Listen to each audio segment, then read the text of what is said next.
nasceu em 10 de agosto de 1907 em Alagoas. E, ainda bem jovem, 1924, entrou para o exército. Com a sua pele e cabelo mais claros, porte mais avantajado, logo desenvolveu uma grande habilidade com armas e não ter dificuldade em matar. Mas a sua carreira militar logo tem um corte, pode-se dizer, bem abrupto. O mesmo se envolve em um motim e é dado como um dos líderes. Acaba sendo caçado pelo exército e, para fugir aí de maiores problemas, vai para a Paraíba, onde trabalha como fazendeiro. Mas parece que vida de cangaceiro não consegue ter sossego, mesmo quando ainda não se é um. Ele vai em uma festa e insiste porque quer dançar com uma moça, ela se nega, ele é agredido por um dos parentes da mesma. Ele vai para casa, pega sua espingarda e descarrega no mesmo. O Cristiano é condenado a 15 anos de prisão. E como naquela época, assim como bandidos de grande valor, geralmente os que ficavam muito tempo na prisão não chegavam a cumprir quase nada desse período. Eles eram dados como um custo, como um peso muito grande para o Estado. E geralmente eram, sim, simplesmente executados. Mas Cristiano deu uma sorte muito grande. Outra coisa que os cangaceiros devem ter. Ele foi parar em uma cela onde havia um grupo lá de bandidos e dentre eles era um grande comparsa do prefeito. E ele já tinha toda uma fuga preparada. E Cristiano e os outros acabaram entrando nesse pacote. 1926, o rei do cangaço cruza o caminho de Cristiano. O jovem entra para o bando dele, ganha ali o apelido de Corisco, que é tipo uma faísca, um relâmpago, que ligado aí à sua grande velocidade de municiar e competência em atirar. Inclusive, ele acaba criando grande consideração como Lampião depois que participa do massacre da família de Giló. Mas toda essa consideração e currículo bem interessante, de novo não segura Corisco, que um ano depois vira novamente o Cristiano. E desta vez é na Bahia que ele tenta fincar o pé e ser um cidadão comum. Mas outra vez o destino vem atrás. O delegado da cidade, Herculano Borges de Sales, começa a pegar no pé dele, dizendo que ele tem que pagar impostos pelo que ele anda vendendo. A fim de não ter maiores problemas, ele simplesmente se aproxima mais ainda do coronel Barbosa, do qual já tinha feito alguns trabalhos e agora fica noivo da filha dele. Mas isso não impede que ele leve uma bela de uma surra desse delegado e seus capangas. Mesmo assim, ele prefere ficar quieto e não usa o coronel para vingar. Cristiano está certo que o que viveu até ali foi apenas uma turbulência. Logo os ventos vão se assentar. Mas não foi isso que aconteceu. A família dele começa a ser perseguida por esse bendito delegado. Outros parentes dele começam a se envolver em problemas mais sérios. O Corisco tem que dar as caras de novo, mas dessa vez ele vem para ficar. E entra para o cangaço, sim, não só abastecido aí de vontade de se vingar, com raiva e para obter novos ganhos, que geralmente era a força aí dessa raça aí que trilhava o sertão fazendo aí o seu gondoleirismo. Acaba tendo certos desentendimentos com Lampião, que nada afeta a amizade deles. E agora o Diabo Loiro quer sim ter o seu próprio bando. E isso não impede que ele estenda a mão para Lampião, principalmente ali pelo ano 28, onde após a derrota ao tentar saquear a cidade de Mossoró 2 anos antes, Lampião não consegue se fixar em lugar algum. Corisco presta favores e protege o mesmo em Pernambuco. Lampião vai para a Bahia e lá começa aos poucos a se reagrupar e a fazer um novo bando. Ele chegou a ter apenas 4 seguidores por ele. Alguns acreditam que se não fosse o Corisco, ele teria desaparecido. Mas agora que o amigo Lampião estava numa boa, Corisco botou os olhos sobre um grande objetivo: se vingar do delegado Herculano, que havia assim matado até membros da família do mesmo. Agora, o delegado foge para a Bahia, buscando aí complicar um pouco aí a vingança de Corisco, e de fato consegue. Mas o Diabo Loiro fica sabendo que de tempos em tempos o seu alvo vem até Alagoas para fazer alguns negócios. E no dia 22 de setembro de 1931, mais um fato sanguinário e terrível estava para manchar a quente terra lá do sertão. Corisco consegue pegar o delegado, leva ele para a fazenda Bom Despacho, eta nomezinho certo. Amarra o mesmo, antes, é claro, deixa o delegado escrever uma carta se despedindo para a família. Imagina o desespero desse cara. E depois simplesmente vai tirando, pouco a pouco, a pele do corpo dele. Após esfolar o mesmo vivo, ele simplesmente esquarteja e distribui a parte dos mesmos ali naquele local. Corisco teve a sua grande vingança. Meados dos anos 30, ele é chamado por Lampião para fazer aí uma sessão, posso dizer, de fotos e filmagens que a Aba Filmes do Ceará deixou nas mãos aí do Benjamin Abraham.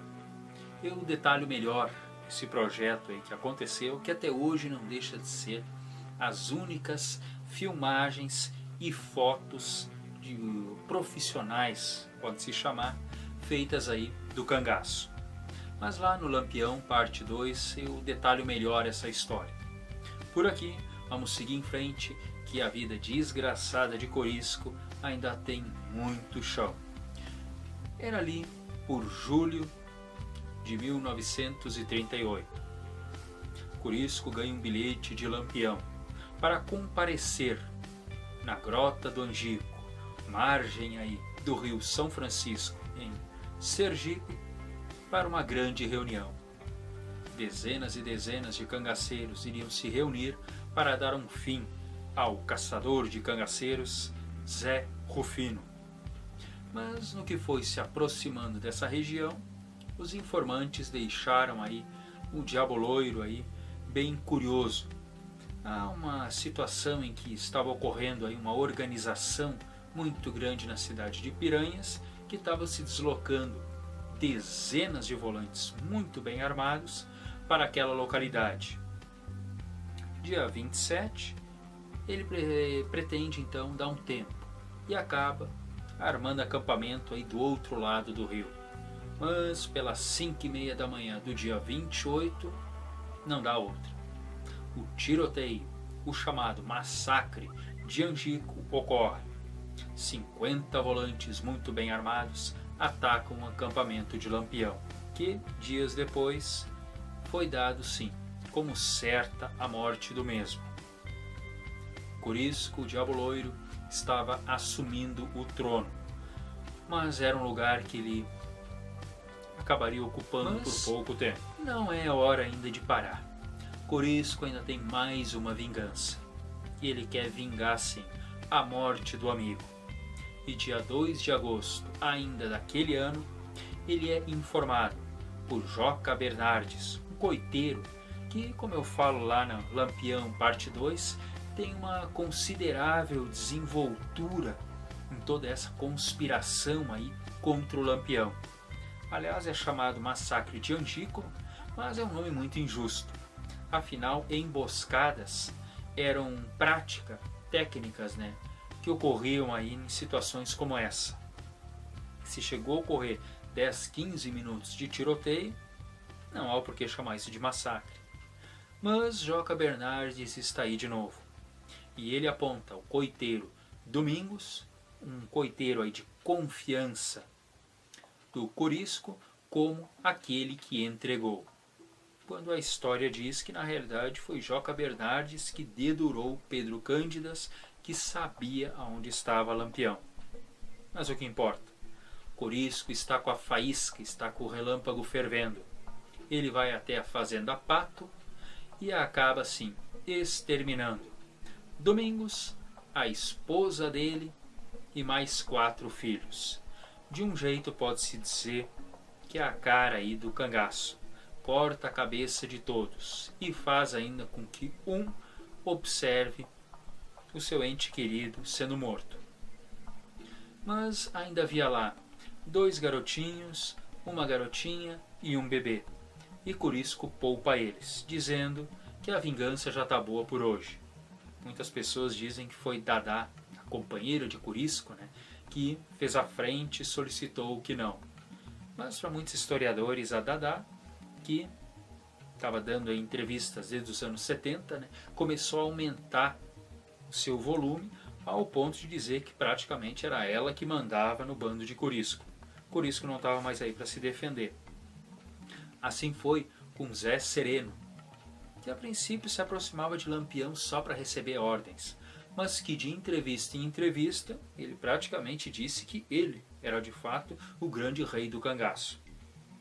Mentiras à parte, Fazenda Patos, outro fato sanguinário e terrível desses bandoleiros do sertão. As 6 cabeças desta família foram enviadas aí para as mãos de João Bezerra, mas o mesmo não estava na cidade de Piranhas. Então foram entregues aí ao prefeito, com um bilhete do Corisco, que não teve a mínima timidez em dizer sim, eu matei eles e esse aqui foi o motivo. O rei está no trono, sim, mas infelizmente ele não tem sossego para reinar, assim como aconteceu com o seu predecessor Lampião. Ele se depara com a temida volante de Antônio Cruta, e o bando dele acaba tendo baixas seríssimas. A volante de Antônio não é diferente, mas um ponto que acabou deixando muito complicada a situação aí do novo rei é que ele acabou tendo os 2 braços praticamente inutilizados. Havia ali um volante muito craque no tiro. Ele acabou deixando aí o Corisco praticamente na aposentadoria. E de fato foi. Tanto que depois, ele, Dadá, mais uma mocinha, uma criança pode-se dizer, chamada Zefina, se mandam aí para o sul da Bahia, a fim sim de ter sossego, de ter paz. Afinal, o Corisco chega a cortar o cabelo, fazer a barba e também começa a se vestir como um fazendeiro. Mas 25 de maio de 1940, quem diria, o volante Zé Rufino acaba pegando os 2 de surpresa. Eles estavam na fazenda Pulgas.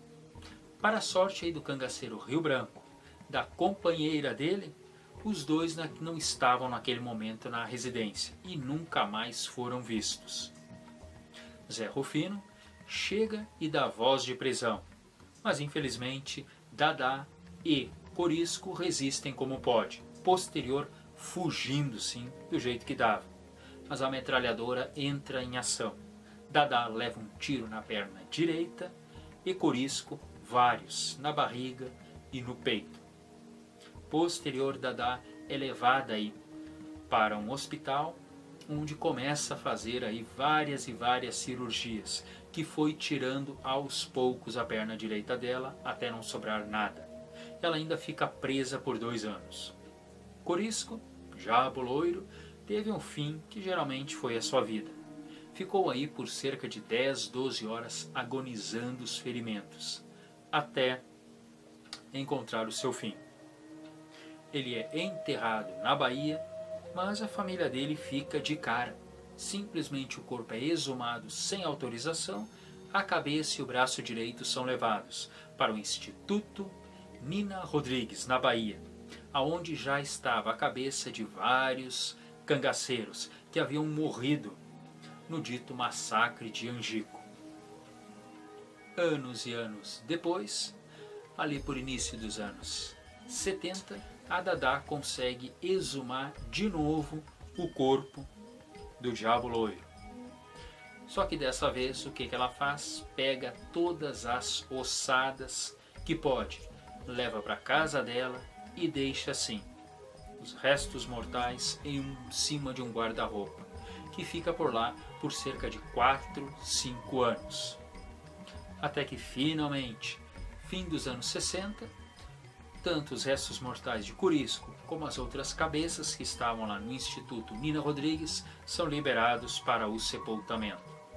Parece que ainda teve que esperar aí um certo tempo para que a Dadá pudesse botar as mãos e enterrar tudo junto, fazendo Corisco ser um dos pouquíssimos cangaceiros que ainda conseguiu ser enterrado inteiro. Dadá encontrou o seu fim em 1994 por problemas naturais, aos 78 anos de idade, em Salvador, na Bahia, e finalmente pôde encontrar, segundo o que ela mesma relata, o grande e único amor da vida dela. Esse vídeo vai acabando por aqui. Eu tenho um aí contando a história do Lampião e logo vou ter um aí relatando a história das mulheres no cangaço. Curta, compartilhe, entre para a família e vamos seguir juntos.